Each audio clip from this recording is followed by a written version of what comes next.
qu'est-ce que ferait le FMI en France concrètement? Et puis, qu'est-ce que ça impliquerait concrètement pour vous? Lorsqu'un pays fait appel au FMI, ce n'est pas gratuit. C'est même souvent extrêmement dur et les réformes demandées peuvent vous faire très mal. Il y a 5 réformes qui seraient probablement demandées à la France. L'austérité, mais la vraie, pas celle dont on vous parle depuis des années et qui n'est qu'une douleur lente.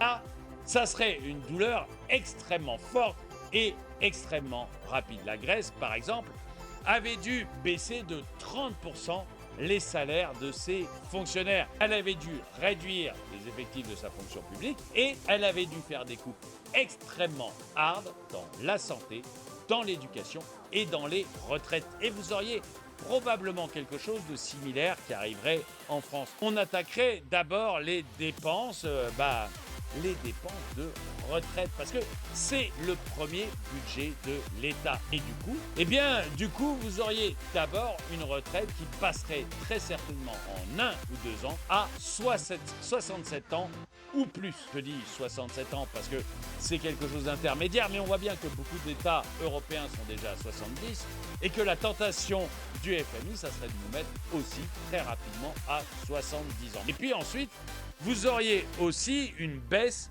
des pensions de retraite actuelles. Ça, c'est certain. La baisse serait probablement importante.